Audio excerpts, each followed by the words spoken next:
ये सब रखे थे टांग ऐसा है बट जो स्पीकर था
गुड मॉर्निंग बच्चों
गुड मॉर्निंग बच्चों हम लोग अपने चैप्टर को आगे बढ़ाते हैं और हम लोगों ने फंगस में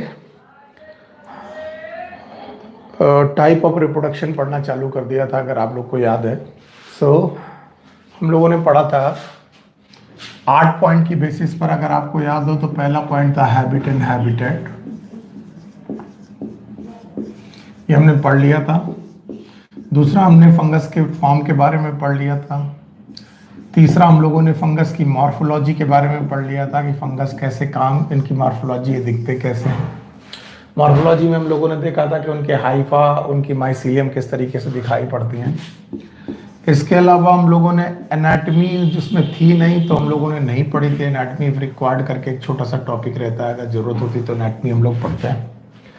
इसके अलावा एनाटमी के बाद मोड ऑफ न्यूट्रिशन हम लोगों ने पढ़ लिया था कि कैसे हेटेरोट्रॉपिक पैरासिटिक डिकम्पोजर होते हैं। And then mode of reproduction, ये हमारा एक छोटा सा टॉपिक था कि फंगस कैसे रिप्रोडक्शन करते हैं।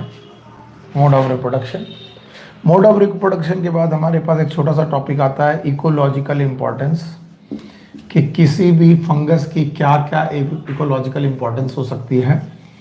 और इसके बाद हम लोगों को पढ़ना था classification of fungus and example. ये 8 पॉइंट हैं जिसमें हम किंगडम फंगाई को क्लासिफाई करने की कोशिश कर रहे हैं। I want to check my video. Okay, तो ये 8 पॉइंट है जिनमें हम लोग किंगडम फंजाई को पढ़ेंगे। पहला पॉइंट है हैबिट एंड हैबिटेट, ये हमने पढ़ लिया। फॉर्म हमने पढ़ लिया, मॉर्फोलॉजी हमने पढ़ ली, एनाटॉमी की जरूरत नहीं थी, न्यूट्रिशन पढ़ लिया, और मोड ऑफ रिप्रोडक्शन हम लोग पढ़ रहे थे। और अगर आप भूले नहीं हैं तो मोड ऑफ रिप्रोडक्शन में मैंने आपको पढ़ाया था कि ये 3 प्रकार का रिप्रोडक्शन है। मोड ऑफ रिप्रोडक्शन मैंने आपको पढ़ाया था, 3 प्रकार का रिप्रोडक्शन है। Number 1 is known as vegetative reproduction, अगर आप भूले नहीं हो तो वेजिटेटिव रिप्रोडक्शन ये पढ़ा चुका हूँ मैं। वेजिटेटिव रिप्रोडक्शन के अलावा आपके पास दूसरे तरीके का रिप्रोडक्शन है एसेक्सुअल रिप्रोडक्शन, और एसेक्सुअल रिप्रोडक्शन के बाद हमारे पास तीसरे तरीके का रिप्रोडक्शन है, that is known as sexual reproduction. So these were the topic जो हमको एक एक करके पढ़ने चाहिए और हम पढ़ भी रहे थे। So you know that vegetative reproduction, asexual reproduction and sexual reproduction. Vegetative reproduction में हमने देखा था कि there are 3 type of reproduction, आप भूले नहीं है तो। One is known as fragmentation, दूसरा है फिजन, तीसरा है budding. Fragmentation, fission and budding. अगर आपको कभी भी कोई तकलीफ आ रही है तो आप पिछला वीडियो देखिए, तभी आपको समझ में आएगा। फ्रैगमेंटेशन, फिजन एंड बडिंग, इसमें से फ्रैगमेंटेशन ज्यादातर फंगस करते हैं, मोड ऑफ रिप्रोडक्शन वो भी वेजिटेटिव। एसेक्सुअल रिप्रोडक्शन में मैंने आपको 2 चीजें मेन रूप से पढ़ाई थी, एक तो था स्पोरेंजियोस्पोर,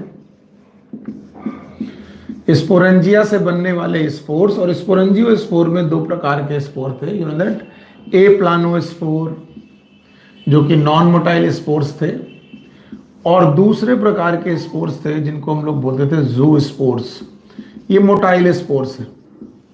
जितने लोगों को ये फील हो रहा है कि सर क्या करने की कोशिश कर रहे हैं, वो पिछला वीडियो देख करके बैठा करें और पिछले वीडियो में पढ़ के बैठा करें। तो ये ए प्लानोस्पोर एंड जू स्पोर था।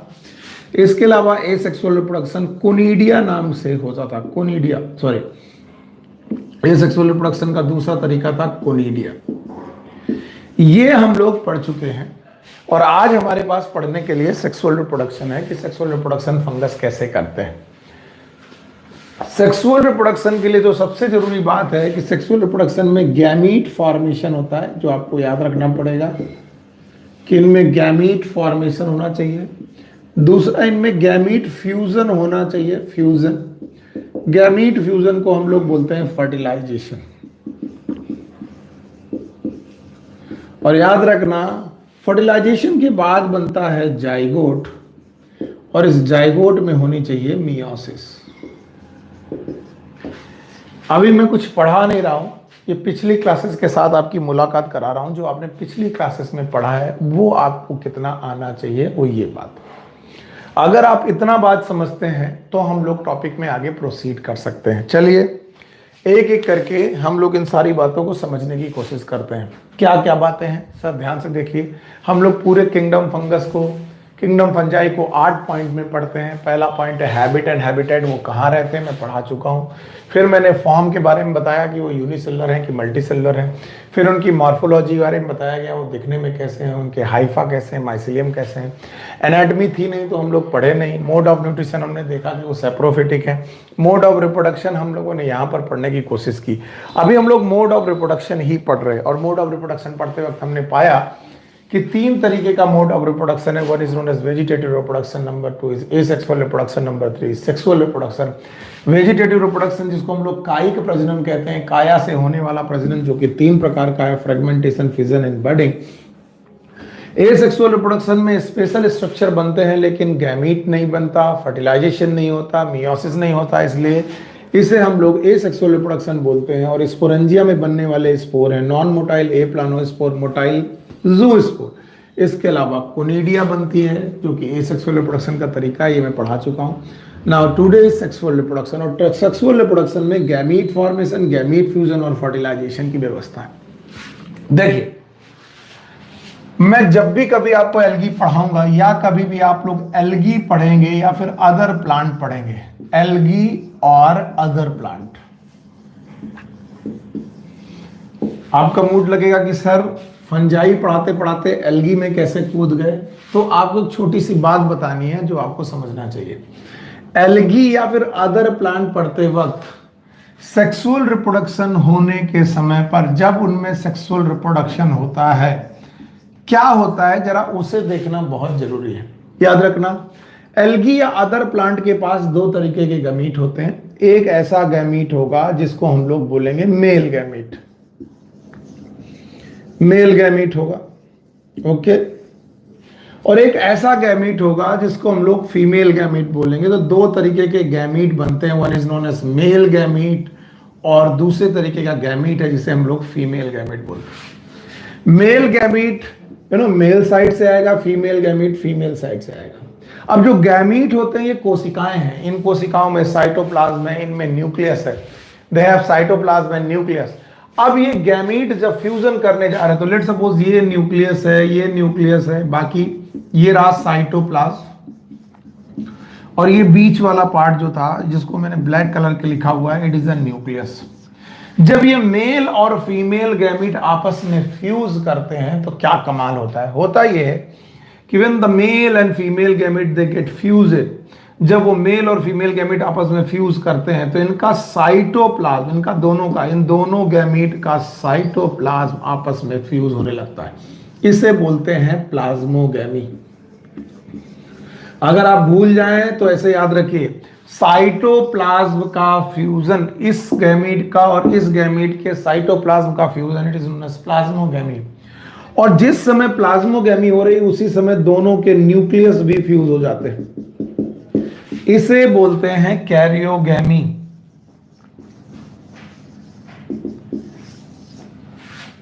ठीक है, सो हमारे पास आया प्लाज्मोगैमी एंड कैरियोगैमी। और प्लाज्मोगैमी और कैरियोगैमी के बाद जो स्ट्रक्चर बनता है ये 2n स्ट्रक्चर बनता है जिसको हम लोग बोलते हैं जाइगोट। जाइगोट यानी fusion of male and female gamete in which see the plasmogamy and karyogamy. Nucleus का नाम ही होता है कैरियन, तो कैरियन की gamy it is known as karyogamy, और साइटोप्लाज्म की gamy it is known as plasmogamy. So plasmogamy और कैरियोगैमी यहां साथ साथ हो रही है। कैसी हो रही है? साथ साथ। यानी जिस समय पर साइटोप्लाज्म फ्यूज हो रहा है ठीक उसी समय पर न्यूक्लियस का फ्यूज हो जाना, तो बोलते हैं प्लाज्मोगैमी और कैरियोगैमी दे अकर टुगेदर, साथ होते हैं। ऐसे फर्टिलाइजेशन को हम लोग बोलते हैं सिंगैमी। ये सब याद रखिएगा, सिंगैमी। बहुत ध्यान से समझना, एल्गी या किसी दूसरे प्लांट में अगर मैं दूसरा प्लांट भी हटा दूं और केवल एल्गी की बात करूं तो मैं एल्गी में क्या बताने की कोशिश कर रहा हूं कि मेल और फीमेल गैमीट आपस में फ्यूज करते वक्त अपना साइटोप्लाज्म और अपना न्यूक्लियस दोनों फ्यूज करने की कोशिश करते हैं, और साइटोप्लाज्म और न्यूक्लियस जब फ्यूज होने लगता है तो साइटोप्लाज्म के फ्यूजन का नाम प्लाज्मोगैमी होता है और न्यूक्लियस के फ्यूजन का नाम कैरियोगैमी होता है। क्योंकि प्लाज्मोगैमी और कैरियोगैमी साथ साथ हो रही हैं, एक साथ हो रही हैं, इसलिए इस प्रोसेस को हम लोग बोलते हैं सिंगैमी। और सिंगैमी के बाद जो स्ट्रक्चर बनता है उसे बोलते हैं जाइगोट, और जाइगोट हमेशा 2n होता है क्योंकि हर एक गैमीट n होता है। तो आपको लगेगा कि सर फंगस पढ़ाते पढ़ाते एल्गी क्यों पढ़ाने लगे, क्योंकि एल्गी की बात आपको मालूम होनी चाहिए। ओके, अब एल्गी में अगर दोनों गैमीट एक जैसे, दोनों गैमीट यानी मेल गैमीट और फीमेल गैमीट दोनों एक जैसे देखने में है तो इस सिंगैमी का नाम हो सकता है आइसोगैमस। फिर से सुनो, आइसोगैमस का मतलब है male and female gamete are alike, एक जैसे। इस तरीके में दोनों मेल एंड फीमेल गैमीट आपस में फ्यूज हुए तो कंडीशन हो सकती है आइसोगैमस। तो syngamy can B isogamous. Isogamous कब होगी? जब मेल और फीमेल गैमीट एक ही जैसे दिखेंगे। Syngamy can be anisogamous. अब ये क्या बोला है? एन आइसोगैमस में मेल गैमीट जो होता है, मैं दिखा देता हूं यहां पर, वैसे मैं एल्गी पढ़ाने नहीं आया हूं, फिर भी मेल गैमीट जो होता है वो स्मॉल और मोटाइल होता है, फीमेल गैमीट जो होती है वो लार्ज एंड मोटाइल होती है। तो मेल और फीमेल गैमीट एक जैसे नहीं है, कंडीशन का नाम होगा एनाइसोगैमस। मेल और फीमेल गैमीट अगर एक जैसे हैं दिखने में, कंडीशन का नाम होगा आइसोगैमस। और तीसरे तरीके की कंडीशन होती है ऊगैमस। अब ऊगैमस क्या बोला है? इसमें मेल गैमीट मोटाइल होता है और फीमेल गैमीट लार्ज होती है एंड नॉन मोटाइल होती है। Male gamete is motile, female gamete is non motile and large. इस कंडीशन को बोलते हैं ऊगैमस। मैं जब भी आपसे पूछूं isogamous, anisogamous and oogamous, isogamous, anisogamous and oogamous ये क्या है, तो आप बोलोगे एक जैसे गैमीट का फ्यूज हो जाना, आइसोगैमस। फिर लोग बोलेंगे मेल और फीमेल गैमीट तो अलग अलग है, वो ऐसे कैसे हो सकते हैं? देखने में, मार्फोलॉजिकली देखने में अगर गैमीट मेल और फीमेल दोनों एक जैसे हो, कंडीशन का नाम आइसोगैमस। एक छोटा और एक बड़ा हो एनाइसोगैमस, एक मोटाइल एक नॉन मोटाइल हो ऊगैमस। इस तरीके से सिंगैमी होती है। अब आप सिंगैमी इन एल्गी देख चुके हैं। सिंगैमी इन एल्गी देखने के बाद आप फंगस में सेक्सुअल रिप्रोडक्शन देखने आए। अब आप देखेंगे फंगस। उधर मैंने एल्गी के बारे में लिखा है, now here is a fungus. अब फंगस में भी मेल गैमीट, मैं फिर से लिख रहा हूं, मेल गैमीट्स और गैमिटेंजिया। गैमिटेंजिया वो स्ट्रक्चर होते हैं जो गैमीट बनाते हैं। मेल गैमीट्स और गैमिटेंजिया, जब कभी female gamete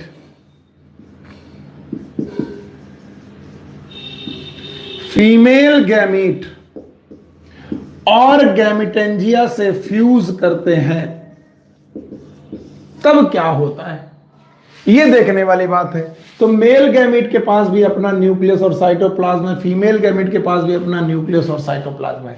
the male gamete have the nucleus and cytoplasm, likewise female gamete have the nucleus and cytoplasm, both have the nucleus and cytoplasm and both are haploid, दोनों haploid हैं। और जब ये fuse करने जाते हैं तो एल्गी से क्या डिफरेंस होता है? डिफरेंस ये होता है कि इनका साइटोप्लाज्म तो फ्यूज हो जाता है पर न्यूक्लियस फ्यूज नहीं होते। They have the different nuclei, different cytoplasm, लेकिन यहां साइटोप्लाज्म इनका फ्यूज हो जाता है, इसे बोलते हैं प्लाज्मोगैमी।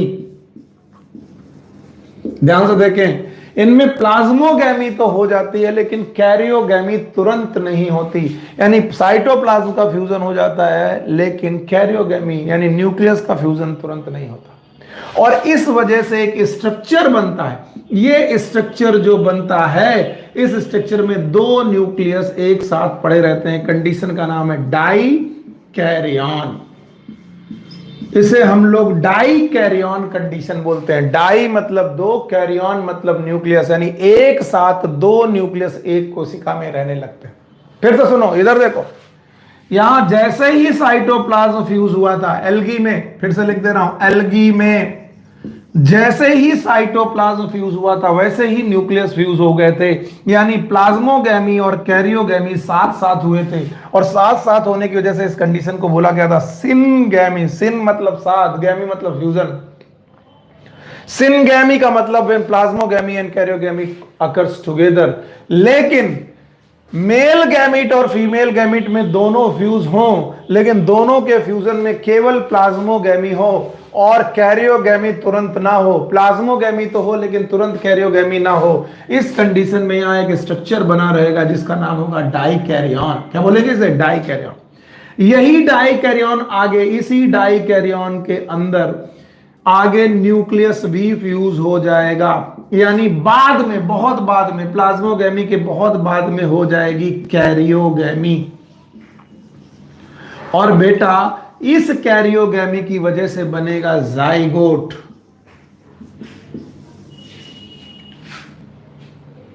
क्या बनेगा? जाइगोट। और इस जाइगोट के चारों तरफ बनेगी फ्रूटिंग बॉडी। यही सबसे बड़ी बला है, फ्रूटिंग बॉडी बनेगी, फ्रूटिंग बॉडी। और इन फ्रूटिंग बॉडी के अंदर जाइगोट जो कैद है, मान लीजिए ये हैप्लॉइड है, ये हैप्लॉइड है, पहले हो गई प्लाज्मोगैमी, फिर पड़ा रहा डाइकैरियन, मतलब इनमें सिंगैमी नहीं हुई। फिर बहुत दिनों बाद यानी बहुत देर बाद या फिर प्लाज्मोगैमी के कुछ टाइम बाद क्या हुई? कैरियोगैमी। अंततः कैरियोगैमी भी हो गई। इसका मतलब दोनों के न्यूक्लियस भी फ्यूज हो गए। इससे बन गया जाइगोट। जाइगोट था 2n और ये जाइगोट फ्रूटिंग बॉडी के द्वारा घेर लिया गया। अब इस फ्रूटिंग बॉडी के अंदर हो रही है डिवीजन और इन डिवीजन से बन रहे हैं स्पोर्स। और ये जो स्पोर्स हैं इन्हें बोलते हैं सेक्सुअल स्पोर्स। इन्हें हम बोलेंगे सेक्सुअल स्पोर्स। यानी कि हमें सेक्सुअल स्पोर्स मिलेंगे at the time of sexual reproduction. तो सेक्सुअल रिप्रोडक्शन में भी फंगस के पास सेक्सुअल स्पोर बनते हैं और जैसी फ्रूटिंग बॉडी होगी वैसे स्पोर बनते हैं। मान लीजिए फ्रूटिंग बॉडी का नाम है एस्कोकार्प। अब ये क्या बला होती मैं आगे पढ़ाऊंगा। तो ऐसे स्पोर को नाम देते हैं हम लोग एस्कोस्पोर्स। मान लीजिए फ्रूटिंग बॉडी का नाम है बेसिडियोकार्प। तो याद रखने की बात है, इनसे बनने वाले स्पोर्स को हम लोग बोलेंगे बेसिडियोस्पोर्स। सो एस्कोस्पोर्स बनेंगे कि बेसिडियोस्पोर्स बनेंगे कि क्या बनेगा, ये डिपेंड करेगा कि फ्रूटिंग बॉडी कैसी है। पर आपने देखा नहीं कि 3 मुख्य प्रोसेस हुए। ध्यान से दीजिए, एनसीईआरटी में रट्टा मारना पड़ेगा। Number 1 is known as plasmogamy. पहला प्रोसेस है सेक्सुअल रिप्रोडक्शन इन फंगस में, जो कि कैरियोगैमी के साथ नहीं होता। कैरियोगैमी अलग होती है। फिर उसके बाद होती है कैरियोगैमी। पहले होती है प्लाज्मोगैमी, फिर होती है कैरियोगैमी, और फिर प्लाज्मोगैमी और कैरियोगैमी के बाद जो फ्रूटिंग बॉडी बनती है उसमें होता है मियोसिस डिवीजन। Meiosis division. अगर ये एक बार समझ में नहीं आ रहा तो मैं बोर्ड को फिर से निकाल के आपको समझाऊंगा, आप परेशान मत हो। लेकिन पहले नॉर्मल एल्गी के बारे में समझें, फिर फंगस के बारे में समझें। देखिए एक बार और, एल्गी में मेल गैमेट और फीमेल गैमेट जब आमने सामने आते हैं, एल्गी में फिर से बोल दूं ये फंगस नहीं है, उनमें दोनों मेल गैमेट का साइटोप्लाज्म और न्यूक्लियस साथ साथ फ्यूज होता है, यानी प्लाज्मोगैमी और कैरियोगैमी साथ साथ होती है। When plasmogamy and karyogamy it occurs together, इस तरीके के प्रोसेस का नाम होता है सिंगैमी। इसे हम लोग सिंगैमी बोलते हैं। और सिंगैमी होने के बाद जो स्ट्रक्चर बनता है नाम होता है जाइगोट, और जाइगोट होता है 2n जाइगोट में आगे क्या होगा वो आपको मालूम होगा। याद रखना, अगर दोनों गैमीट एक जैसे कंडीशन आइसोगैमस, अलग अलग एनाइसोगैमस, एक मोटाइल एक नॉन मेटाइल, इट इज ओगैमस। इसी तरह फंगस में भी होता है। फंगस की जो भी बातें हैं मैं एक बार रिवीजन के तौर पर आपके सामने लिखने की कोशिश करता हूं, क्योंकि हम लोग का जो पढ़ाने का बात हो रहा है वो वन वे हो रहा है। मैं बोल रहा हूं, आप सुन रहे, पता नहीं आपको कितना समझ में आ रहा है। तो मैं कोशिश करता हूं, मैंने पढ़ा दिया है, आप उसे दोबारा मेरे साथ पढ़ने की कोशिश करिए। चलिए अगेन, सेक्सुअल रिप्रोडक्शन मैं यहां पर लिख रहा हूं। अब की बार इसे समझ लीजिए, जो भी चीजें आपको ना आए बता दीजिएगा। Sexual reproduction in fungus. Fungus में सेक्सुअल रिप्रोडक्शन होते वक्त क्या होगा? आपको मालूम है, एक तरफ से आएगा मेल गैमीट। अभी आपको ध्यान से देखना है, इट में भी हैप्लॉइड। एक तरफ से आएगा फीमेल गैमीट, ये भी हैप्लॉइड है। मेल गैमीट हो कि फीमेल गैमीट हो, इनके पास साइटोप्लाज्म और न्यूक्लियस है। ये जो आप देख रहे हैं ब्लैक कलर का डॉट, ये न्यूक्लियस है। ये ब्लैक कलर का डॉट, इट इज न्यूक्लियस। और इनके पास अपने अपने साइटोप्लाज्म है, यानी they have the cytoplasm and the nucleus. So they have male gamete and female gamete, और इनके पास साइटोप्लाज्म और न्यूक्लियस नाम के स्ट्रक्चर है। अच्छा, अब मेल गैमीट और female gamete they going to fuse, आपस में फ्यूज करने की कोशिश कर रहे हैं। जैसे ही फ्यूज करने की कोशिश किए, आपने देखा इनका साइटोप्लाज्म फ्यूज हो चुका है, दोनों का साइटोप्लाज्म फ्यूज हो चुका है, लेकिन इनके न्यूक्लियस फ्यूज नहीं हुए। प्रोसेस का नाम हुआ प्लाज्मोगैमी। न्यूक्लियस अलग अलग पड़े हैं, इसलिए कंडीशन का नाम डाइकैरियन। ये डाइकैरियन कंडीशन में इसके अंदर फ्रूटिंग बॉडी बनना चालू हो जाती है। Let's suppose this is a fruiting body, जो मैं चारों तरफ से स्ट्रक्चर बना रहा हूं।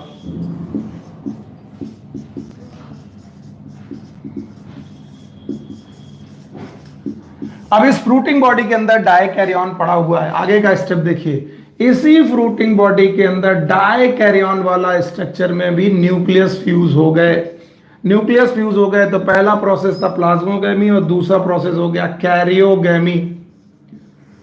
लेकिन प्लाज्मोगैमी और कैरियोगैमी साथ साथ नहीं हुए, इसलिए हम इसे सिंगैमी नहीं बोलेंगे, अलग अलग हुए। प्लाज्मोगैमी एंड कैरियोगैमी हो गए। अब प्लाज्मोगैमी और कैरियोगैमी की वजह से यहां बना जाइगोट। अब जाइगोट फ्रूटिंग बॉडी के अंदर पड़ा हुआ है। This is fruiting body. Fungus में फ्रूटिंग बॉडी वो स्ट्रक्चर है जिसके अंदर जाइगोट और प्लाज्मोगैमी और कैरियोगैमी जैसे प्रोसेस होते हैं। नाउ अब ये जाइगोट है 2n, कैसे 2n? क्योंकि male gamete n, female gamete n, n fuse हो गए तो हो गया 2n। इस जाइगोट के अंदर पड़े पड़े यहां पर होने लगी मियोसिस डिवीजन। मियोसिस वो डिवीजन होते हैं जिसमें क्रोमोसोम का नंबर हाफ हो जाता है, और इस फ्रूटिंग बॉडी से जाइगोट में डिवीजन की वजह से बनने लगे स्पोर्स। और जो ये स्पोर्स हैं, इन्हीं स्पोर्स को हम लोग बोलते हैं सेक्सुअल स्पोर्स। और ये सेक्सुअल स्पोर्स क्या होंगे ये डिपेंड करेगा फ्रूटिंग बॉडी पर। जैसे कि मान लीजिए यहां पर फ्रूटिंग बॉडी का नाम है एस्कोकार्प, तो स्पोर का नाम होगा एस्कोस्पोर्स। अगर बेसिडियोकार्प होगा, या अगर फ्रूटिंग बॉडी का नाम होगा बेसिडियोकार्प, तो उससे बनने वाले स्पोर्स का नाम होगा बेसिडियोस्पोर्स। तो एस्कोस्पोर्स, बेसिडियोस्पोर्स, ये इस तरीके के स्पोर हैं जिन्हें हम लोग सेक्सुअल स्पोर बोलते हैं। यस, एक स्पोर और बनता है जिसको हम लोग बोलते हैं ऊ स्पोर, या फिर एक स्पोर और बनता है जिसको बोलते हैं जाइगोस्पोर। तो कुल मिलाकर के 4 प्रकार के सेक्सुअल स्पोर्स हैं, जो आप रट्टा ना मारे तो बेहतर है, पर सीख लें। एक स्पोर का नाम है एस्कोस्पोर, दूसरे का नाम है बेसिडियोस्पोर, तीसरे का नाम है ऊ स्पोर, चौथे का नाम है zygospore. All of them are the sexual spore. Sexual reproduction से बनने वाले स्पोर का नाम होता है सेक्सुअल स्पोर्स। अगर आप इतना समझ गए हैं तो मैं सेक्सुअल रिप्रोडक्शन के 3 मुख्य प्रोसेस को एक बार फिर आपके सामने बोलने की कोशिश करूंगा। पहला प्रोसेस है प्लाज्मोगैमी, दूसरा प्रोसेस है कैरियोगैमी, तीसरा प्रोसेस है मियोसिस। एनसीईआरटी जब भी पढ़ेंगे यही 3 प्रोसेस मेरे साथ दोहराइए। पहला प्रोसेस है प्लाज्मोगैमी, दूसरा प्रोसेस है कैरियोगैमी, तीसरा प्रोसेस है मियोसिस। फिर से एक बार, प्लाज्मोगैमी, कैरियोगैमी, मियोसिस। लेकिन इसे देखने की जरूरत है कि जिस समय प्लाज्मोगैमी हुई न्यूक्लियस अलग अलग पड़े रहे, कंडीशन का नाम डाइकैरियन। तो ज्यादातर फंगस जो कि सेक्सुअल रिप्रोडक्शन करते हैं, फिर से ज्यादातर फंगस जो कि सेक्सुअल रिप्रोडक्शन करते हैं वो डाइकैरियन स्टेज कंडीशन प्रोड्यूस करते हैं। यानी उनमें प्लाज्मोगैमी और कैरियोगैमी साथ साथ नहीं होती बल्कि अलग अलग होती। और जब कैरियोगैमी हो जाती है तो जाइगोट बन जाता है, उस जाइगोट में हो जाती है मियोसिस, और मियोसिस होने की वजह से बनते हैं स्पोर्स।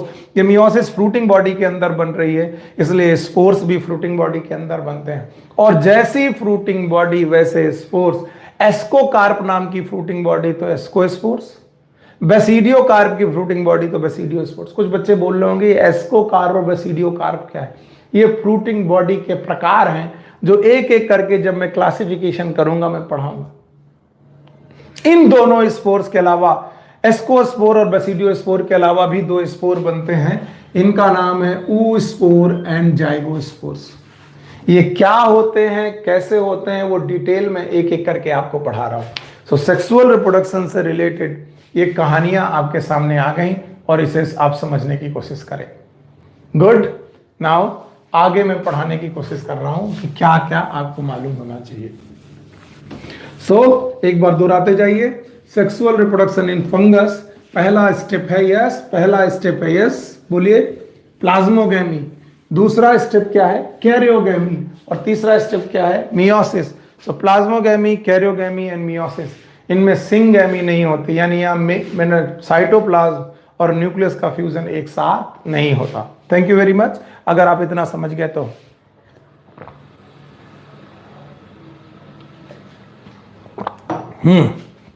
आइए अब हम लोग देखते हैं कि मोड ऑफ रिप्रोडक्शन हो चुका है, हैबिट एंड हैबिटेट। इसके बाद हम लोगों ने पढ़ा form, morphology, anatomy, mode of nutrition, mode of reproduction. इसके बाद आता है इकोलॉजिकल इंपॉर्टेंस। इकोलॉजिकल इंपॉर्टेंस के बाद आता है क्लासिफिकेशन। तो हम लोग क्लासिफिकेशन के साथ हर फंगस का अपना अपना इकोलॉजिकल इंपॉर्टेंस पढ़ते जाएंगे। तो अगला टॉपिक है क्लासिफिकेशन ऑफ फंगस।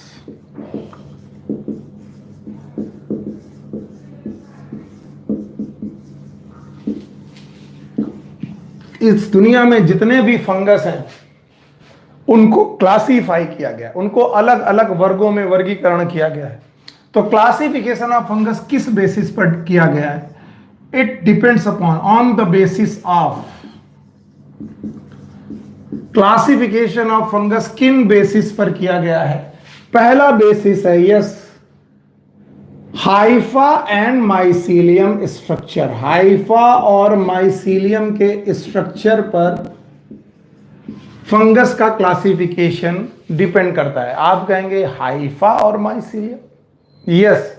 आप अगर भूले नहीं हैं तो हाइफा, कुछ हाइफा मैंने पढ़ाए थे आपको जो मल्टी न्यूक्लिएटेड हाइफा थे, सिनोसिटिक हाइफा थे, और कुछ हाइफा थे जिन्हें हम लोग सेप्टेट हाइफा बोल रहे थे, कुछ लोगों को ए सेप्टेट हाइफा बोल रहे थे। अभी मैं धीरे धीरे करके आपसे पूछता हूं, और जब भी बैठिए इन क्लासेस में, पुरानी क्लासेस बैठ पढ़ के बैठिए, वरना आज आप नए नए बैठे हैं तो आपको मुश्किल होगी, मैं पहले से बता रहा हूं। सो पुरानी सारी क्लासेस बैठ करके पढ़ के आइए आप। Haifa and mycelium, on the basis of Haifa and mycelium. दूसरा, स्पोर फॉर्मेशन,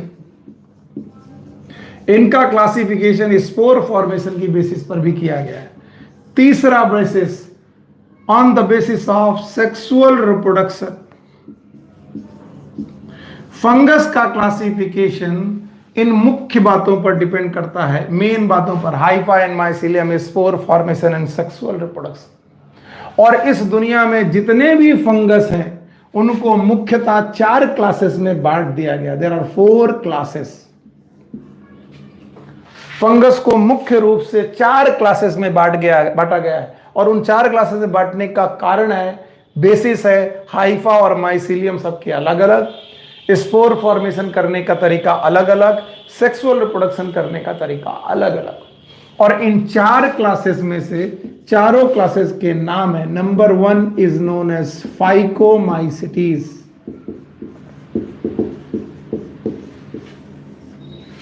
दूसरी क्लास का नाम है एस्कोमाइसिटीज। तीसरी क्लास का नाम है basidiomycetes.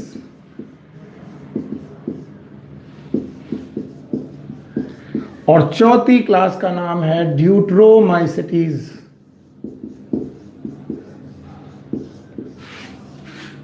So we have the 4 classes: Phycomycetes, Ascomycetes, Basidiomycetes and Deuteromycetes। और इनको Phycomycetes, Ascomycetes, Basidiomycetes और Deuteromycetes में अलग अलग बांटने के बेसिस हैं। Number 1 Haifa and mycelium, number 2 spore formation, number 3 sexual reproduction. अच्छा, फाइकोमाइसिटीज को हम लोग एल्गल फंजाई बोलते हैं, ध्यान समझना। फाइको का मतलब होता है एल्गी, एल्गी जैसे फंजाई, एल्गी। और माइसिटीज का मतलब होता है fungi. So that's why their common name is known as algal fungi. Ascomycetes को हम लोग सैक फंजाई बोलते हैं, सैक फंजाई। बेसिडियोमाइसिटीज को हम लोग बोलते हैं क्लब फंजाई। और ड्यूट्रोमाइसिटीज को बोलते हैं हम लोग इम्परफेक्ट फंजाई।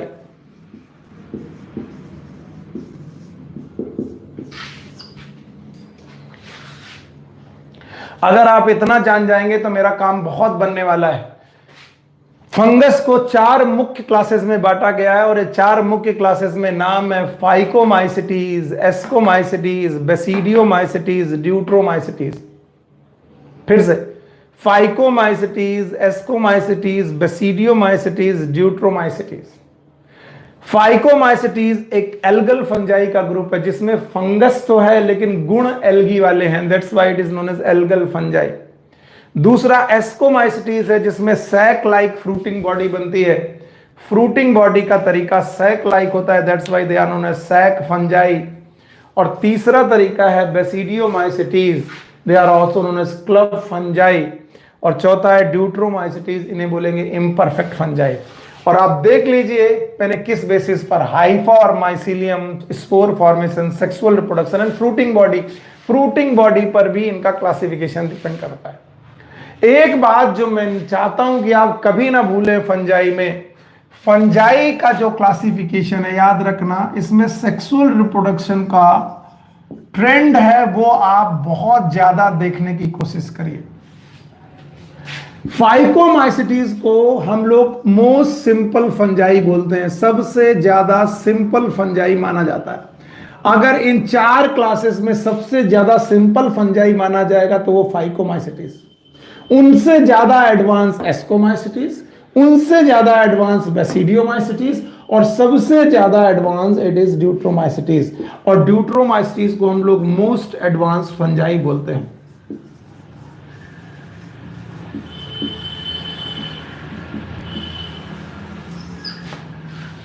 फिर से, सबसे ज्यादा सिंपल फंजाई फाइकोमाइसिटीज है, उससे ज्यादा फंगल करेक्टर वाला एडवांस फंजाई एस्कोमाइसिटीज है, उससे ज्यादा फंगल अच्छा एडवांस वाला दैट इज बेसिडियोमाइसिटीज, और सबसे ज्यादा एडवांस फंजाई माना जाता है ड्यूट्रोमाइसिटीज। सो बोलते हैं जैसे जैसे आप सिंपल फंजाई से एडवांस फंजाई की तरफ जाएंगे, as well as you move from simple fungi to advance fungi, sexual reproduction get simplified.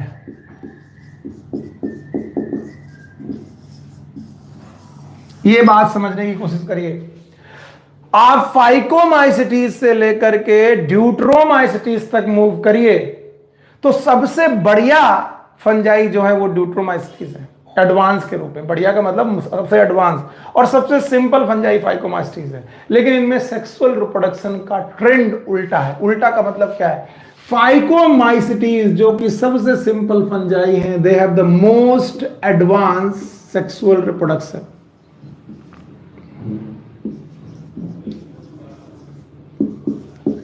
Most advance sexual reproduction का मतलब है दे रिप्रोड्यूस लाइक एल्गी। ये एल्गी की तरह रिप्रोड्यूस करते हैं। और आप तो भूल ही गए कि एल्गी कैसे रिप्रोड्यूस करता है। इसीलिए मैंने एल्गी और फंजाई का कंपैरिजन पढ़ाया था। एल्गी में सिंगेमी होती थी, याद करो क्या होती थी? सिंगेमी। तो यानी याद रखना ये ऐसे लोग हैं जिनमें सिंगेमी होगी। नाउ एस्कोमाइसिटीज और बेसिडियोमाइसिटीज में जो सेक्सुअल रिप्रोडक्शन होगा वो सिंप्लीफाई होने लगेगा। यानी यहां पर एस्कोमाइसिटीज और बेसिडियोमाइसिटीज में डाइकैरियन स्टेज पाई जाएगी। डाइकैरियन स्टेज का मतलब है इनमें प्लाज्मोगेमी और कैरियोगेमी साथ साथ नहीं होगी। और भाइयों बहनों आपको याद रखना पड़ेगा, ड्यूट्रोमाइसिटीज में there is no sexual reproduction. Reproduction होगा, वेजिटेटिव रिप्रोडक्शन होगा, लेकिन सेक्सुअल रिप्रोडक्शन नहीं होगा। और सेक्सुअल रिप्रोडक्शन ना होने की वजह से इन्हें इम्परफेक्ट फंजाई बोलते हैं, या फिर इन्हीं को हम लोग बोलते हैं फंजाई इम्परफेक्टाई।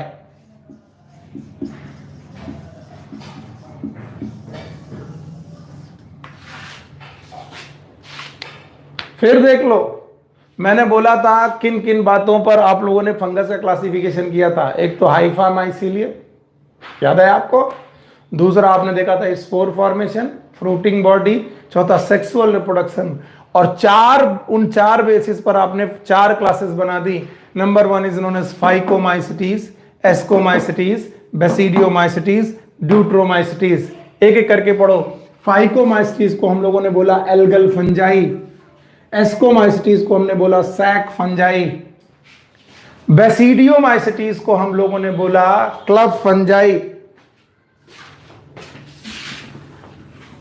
और ड्यूट्रोमाइसिटीज को बोला फंजाई इम्परफेक्टाई। फिर इसके बाद हमने बोला कि सबसे सिंपल फंजाई हैं फाइकोमाइसिटीज और सबसे एडवांस फंजाई हैं ड्यूट्रोमाइसिटीज। सिंपल से एडवांस फंजाई की तरफ आप चलिए, सेक्सुअल रिप्रोडक्शन धीरे धीरे गायब होने लगता है, यानी धीरे धीरे सिंप्लीफाई होने लगता है। सबसे बढ़िया सेक्सुअल रिप्रोडक्शन फाइकोमाइसिटीज करते हैं, और वो लोग जिनमें सेक्सुअल रिप्रोडक्शन होता ही नहीं है वो है ड्यूट्रोमाइसिटीज, और इसीलिए उन्हें फंजाई इम्परफेक्टाई बोलते हैं।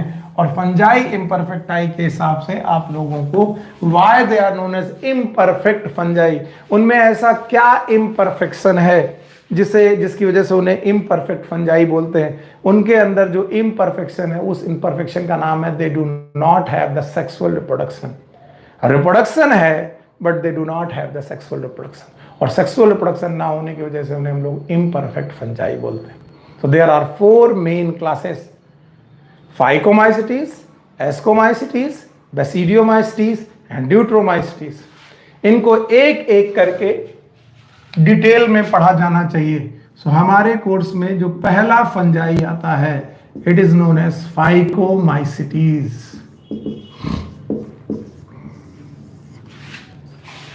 Yes, and phycomycetes are also known as algal fungi.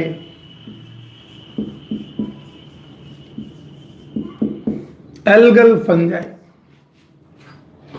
यहां से आप इसका संधि विच्छेद करके जान सकते हैं। फाइको का मतलब ही होता है एल्गी, माइसिटीज का मतलब होता है यस फंजाई। ऐसे फंजाई जिनकी कैरेक्टर एल्गी जैसे मिले, that's why they are known as algal fungi. They are the most simple fungi. ये बहुत ही सिंपल फंजाई हैं। They are the most simple fungi having many characters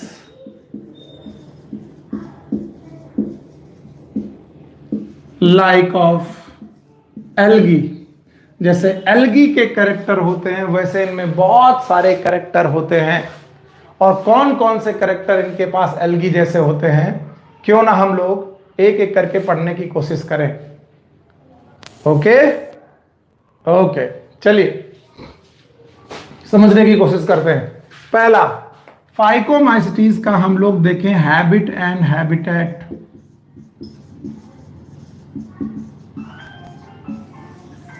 मैंने बोला फाइकोमाइसिटीज एल्गी की तरह होते हैं, इसका मतलब इनका हैबिट एंड हैबिटेट भी एल्गी की तरह होगा। क्या आपको एल्गी याद है मैंने क्या पढ़ाया था या नहीं पढ़ा था, या कभी भी पढ़ो? एल्गी जल की रानी है, यानी एल्गी बिना पानी के नहीं रह सकते। तो फाइकोमाइसिटीज का हैबिटेट भी एक्वेटिक हैबिटेट होता है। एक्वेटिक हैबिटेट, वाटर में रहते हैं। दो तरीके का वाटर हो सकता है, फ्रेश वाटर और मरीन वाटर, समुद्री पानी और आपका नदियों का पानी। तो एक्वेटिक हैबिटेट में रहते हैं।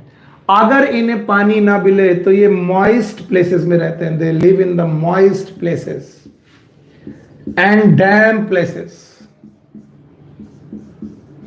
मॉइस्ट और डैम प्लेसेस में रहते हैं, ऐसी जगह पर जहां पर खूब सारा मॉइस्चर हो, खूब डैम्प हो, ऐसी जगह पर भी ये लोग रह लेते हैं। ये वुडन लॉग्स में, गीले लकड़ी के लट्ठे में, वेट वुडन लॉग्स, ऐसी जगह पर रह सकते हैं, एटसेट्रा, ऐसी जगह पर रह सकते हैं। तो हैबिट एंड हैबिटेट फाइकोमाइसिटीज का एल्गी की तरह है। अगर आप इतना समझ गए तो बहुत काम चल जाएगा। हैबिट एंड हैबिटेट के बाद जो दूसरा पॉइंट हम लोग पढ़ते हैं, इट इज फॉर्म।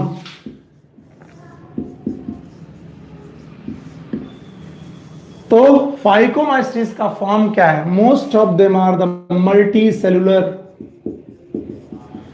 इनमें ज्यादातर लोग मल्टी सेलुलर हैं and they are eukaryotic. Multicellular के साथ साथ ये यूकैरियोटिक लोग हैं।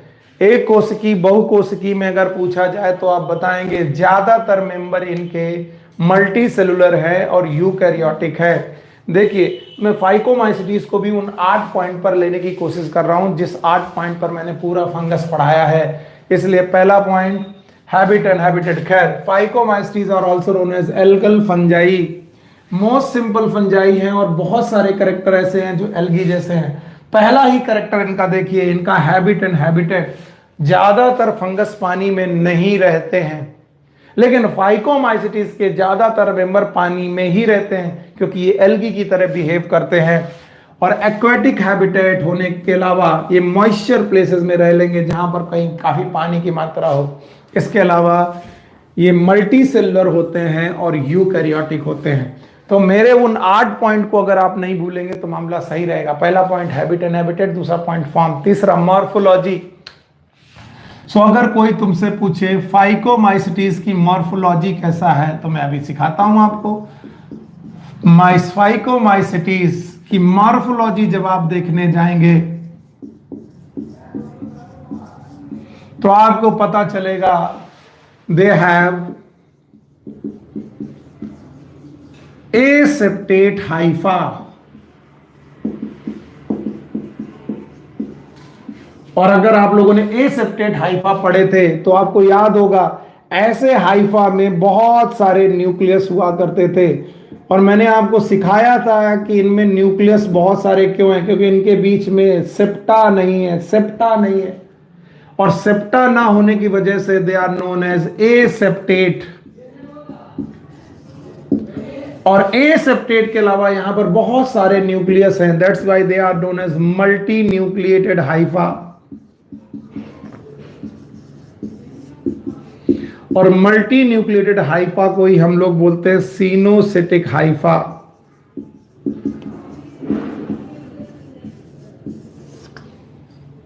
याद रखना इनकी जो सेल वॉल्स होती हैं they have chitin in cell wall, but some of the member, कुछ मेंबर, याद रखना सबसे इंपॉर्टेंट बात है, some of the member may have cellulose। याद रखना ये करेक्टर भी इनका एल्गी की तरह बिहेव करता है, क्योंकि एल्गा की सेल वॉल में सेलुलोज होता है, फंगस की सेल वॉल में काइटिन होता है। तो ज्यादातर मेंबर के पास तो काइटिन ही होता है, लेकिन कुछ मेंबर के पास सेलुलोज जैसे स्ट्रक्चर भी पाए जाते हैं सेल वॉल में। सो ये है मॉर्फोलॉजी। आपको याद रखनी चाहिए कि कभी कोई पूछे मॉर्फोलॉजी क्या होगी, आपको याद रहना चाहिए। मॉर्फोलॉजी के बाद एनाटॉमी हमारे कोर्स में है नहीं इनकी, फाइकोमाइसिटीज की, तो मैं एनाटॉमी पढ़ाने नहीं जा रहे। Now the mode of nutrition, यहां पर आपके सामने मैं रख रहा हूं मोड ऑफ न्यूट्रिशन। अगर कोई तुमसे पूछे कि ये लोग अपना नरिशमेंट कैसे करते हैं, फाइकोमाइसिटीज के मेंबर अपना नरिशमेंट कैसे करते हैं, तो घबराइए मत। न्यूट्रिशन के बारे में बताइए। Most of the member are saprophytic. Saprophytic का मतलब है they live upon dead and decaying material.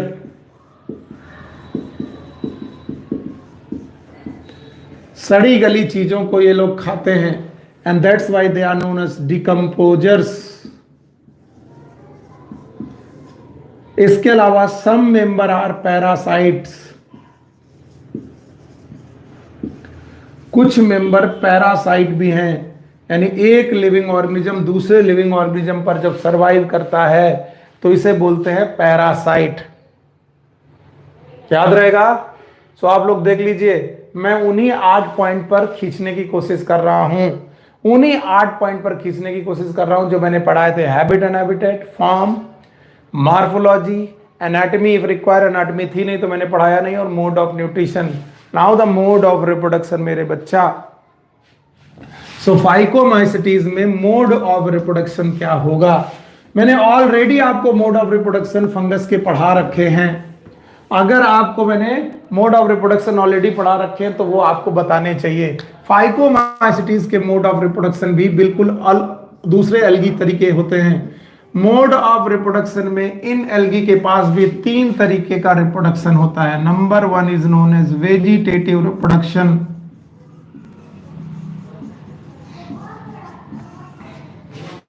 Number 2 is known as asexual reproduction, number 3 is known as sexual reproduction.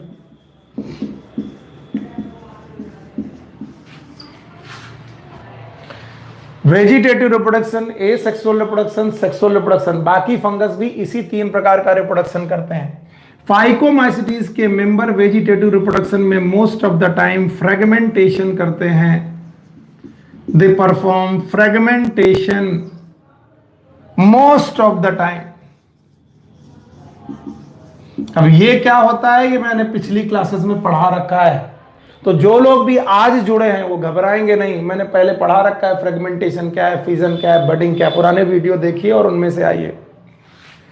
Asexual reproduction करते वक्त ये नॉन मोटाइल स्पोर बनाते हैं, the non motile spore. और जो नॉन मोटाइल स्पोर बनाते हैं उन स्पोर को हम लोग बोलते हैं ए प्लानोस्पोर्स।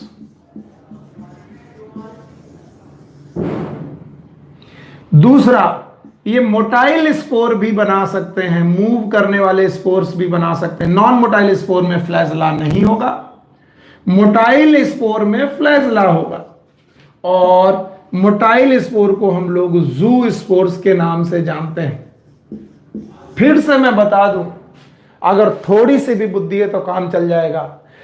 जू स्पोर और एप्लानो स्पोर बनाना एल्गी का काम है, तो ये कैरेक्टर भी इनका एल्गी से मिलता जुलता है। और याद रखना, कोनिडिया बनाना फंजाई का बेसिक काम है, लेकिन ये लोग कोनिडिया नहीं बना रहे, यानी कि फाइकोमाइसिटीज के ज्यादातर मेंबर कोनिडिया नहीं बनाते। दे फॉर्म ए प्लानोस्पोर एंड जू स्पोर, जिनमें से बिना फ्लैजला वाले स्पोर इट इज ए प्लानोस्पोर और फ्लैजला वाले स्पोर इट इज जू स्पोर।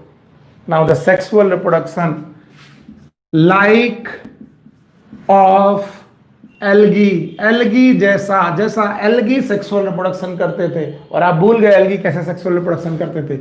याद करिए, एल्गी सेक्सुअल रिप्रोडक्शन करते वक्त मेल और फीमेल गैमीट के फ्यूजन को करते थे, और उस फ्यूजन में प्लाज्मोगैमी और कैरियोगैमी साथ साथ होती थी। प्लाज्मोगैमी यानी कि साइटोप्लाज्म का फ्यूजन प्लस कैरियोगैमी यानी कि न्यूक्लियस का फ्यूजन साथ साथ होता था, और इस तरीके से हम लोग बोलते थे सिंगैमी। क्या बोलते थे? सिंगैमी। और इस सिंगैमी से बनता था जाइगोट। याद रखना, जाइगोट। अजीब बात है, चूंकि ये डाई कैरियन नहीं बनाते, इसलिए इनमें फ्रूटिंग बॉडी भी नहीं बनती। और फ्रूटिंग बॉडी नहीं हो बनती तो जाइगोट इटसेल्फ, जाइगोट जो कि 2n है, जाइगोट अपने आप में चारों तरफ हार्ड कवरिंग बना लेता है, रेजिस्टेंट कवरिंग बना लेता है, और ये जाइगोट ही स्पोर की तरह बिहेव करने लगता है। That spore is known as zygospores. मैंने आपको 4 स्पोर्स लिखाए थे, एस्कोस्पोर, बेसिडियोस्पोर, जाइगोस्पोर, ऊस्पोर। इनमें से zygote itself behave like spore, it is known as zygospore. This is the spore without fruiting body. फिर से, this is the spore without fruiting body. इन्हीं के मेंबर फाइकोमाइसिटीज के कुछ मेंबर ऊ spores भी बनाते हैं। जाइगोस्पोर में कुछ वेरिएशन हो जाते हैं और वो ऊ स्पोर की तरह बनते हैं। तो zygospore and oospore they are the spores.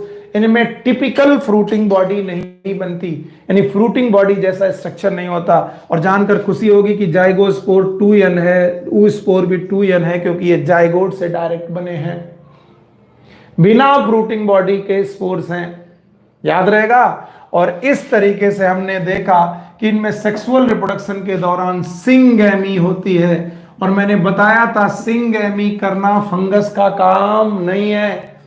Fungus को तो प्लाज्मोगैमी करनी चाहिए, फिर कैरियोगैमी तुरंत नहीं करनी चाहिए, डाइकैरियन स्टेज बनाना चाहिए, फिर फ्रूटिंग बॉडी बनानी चाहिए, फिर फ्रूटिंग बॉडी के अंदर कैरियोगैमी करनी चाहिए, फिर मियोसिस करनी चाहिए। लेकिन इन लोगों ने सिंगैमी की, और सिंगैमी की का मतलब प्लाज्मोगैमी और कैरियोगैमी साथ साथ कर दी। इस तरीके से जो जाइगोट बना वो फ्रूटिंग बॉडी में नहीं गया, डायरेक्ट स्पोर में कन्वर्ट हो गया, जाइगोस्पोर और ऊस्पोर बना बैठा।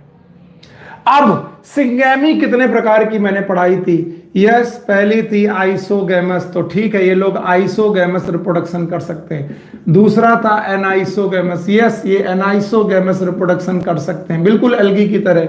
और तीसरा था ऊगैमस, तो ये ऊगैमस टाइप का रिप्रोडक्शन भी कर सकते हैं। Isogamous, anisogamous and oogamous type का रिप्रोडक्शन कर सकते हैं। एक बार आप इसे खूब अच्छी तरीके से देख और समझ लें। जहां पर भी आपको तकलीफ हो रही हो आप मुझे समझा दें। यस, फाइकोमाइसिटीज का मोड ऑफ रिप्रोडक्शन 3 तरीके का है। One is known as vegetative reproduction, मैंने हटा दिया, ये रहा वेजिटेटिव रिप्रोडक्शन बाय फ्रेगमेंटेशन। दूसरे तरीके का रिप्रोडक्शन है एसेक्सुअल रिप्रोडक्शन, जिनमें बेटा स्पोर बनेंगे। नॉन मोटाइल स्पोर को हम लोग बोलते हैं, यस, इट इज ए प्लानोस्पोर, और मोटाइल स्पोर को बोलेंगे जूस्पोर, सॉरी जूस्पोर। और सेक्सुअल रिप्रोडक्शन में होगी सिंगैमी। सिंगैमी 3 तरीके की हो सकती है, एक जैसे गैमीट आइसोगैमेट्स, एक छोटा और एक बड़ा एनाइसोगैमस, एक मोटाइल एक नॉन मोटाइल ऊगैमस। कुछ भी हो, आइसोगैमस एनाइसोगैमस ऊगैमस सिंगैमी के बाद जो बनेगा उसे बोलेंगे जाइगोट। और जाइगोट बिना फ्रूटिंग बॉडी में गया, बिना फ्रूटिंग बॉडी में गया हुआ स्पोर में कन्वर्ट होगा। जाइगोट इटसेल्फ स्पोर में कन्वर्ट होगा, नाम होगा जाइगोस्पोर। कभी कभी ऊ स्पोर भी बनेंगे। नाउ द फाइकोमाइसिटीज के एग्जाम्पल, अगर कोई तुमसे पूछे कि फाइकोमाइसिटीज के सर एग्जाम्पल बताइए, बहुत आसान है। एग्जाम्पल के लिए आपको राम याद रखना है, ये निमोनिक्स याद रखना है, Ram. Number 1 is known as rhizopus, R for rhizopus, A for albigo, M for mucor। Rhizopus is also known as bread mold।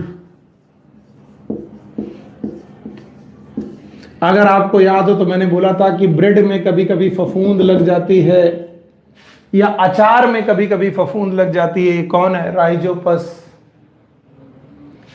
Albugo actually it is white spot upon mustard. मैंने बोला था मस्टर्ड की पत्तियों में कभी कभी व्हाइट स्पॉट आ जाते हैं। ये जो व्हाइट स्पॉट आते हैं वो एल्बिगो की वजह से आते हैं। तो आप देख रहे हैं एग्जाम्पल है Ram, RAM, R for Rhizopus, A for Albugo, M for Mucor. आपको मैंने आज बेसिस ऑफ क्लासिफिकेशन पढ़ाया, रिप्रोडक्शन में सेक्सुअल रिप्रोडक्शन डिटेल में पढ़ाया, और फाइकोमाइसिटीज क्लास को अच्छी तरीके से पढ़ाया। आगे 3 क्लासेस और हैं। जब नेक्स्ट क्लासेस में आप बैठेंगे तो नेक्स्ट क्लासेस, ये क्लासेस ऑल्टरनेट चलती हैं, आपको याद रखना चाहिए। ऑल्टरनेट चलने का मतलब है ये 2, 4, 6 में चलती हैं। 1, 3, 5 में आपकी क्लासेस को मैं कन्वर्ट करने की कोशिश कर रहा हूं। क्यों? क्योंकि 2, 4, 6 में हमें एक दिन का लॉस होता है और वो सैटरडे को हम क्लास नहीं ले पाते, क्योंकि सैटरडे संडे छुट्टी होती है। तो आपको कई बार 2 क्लासेस होती हैं और आपको लग जाता है कि क्लासेस कम हो रही। पर योर टर्न आर 2, 4, 6, यानी आज हुआ तो कल नहीं होगा, फिर परसों होगा, फिर उसके बाद नहीं होगा, फिर उसके बाद होगा। तो ऑल्टरनेट क्लासेस हैं। सो प्लीज़ आप परेशान ना हो, क्लासेस चल रही हैं, स्लो चल रही हैं। एग्ज़ाम के बारे में भी कुछ डिटेल में आया नहीं, क्लासेस आपकी सही से चलेंगी, आप परेशान मत हो। हम लोगों ने पहले भी लिविंग बर्ड पढ़ रखा है, बायोलॉजिकल क्लासिफिकेशन ऑलमोस्ट खत्म होने पर है, और बायोलॉजिकल क्लासिफिकेशन खत्म होने के बाद हमारे पास आएगा प्लांट किंगडम, जो हम लोग डिटेल में पढ़ेंगे। और तब तक के लिए take care, good luck and bye bye.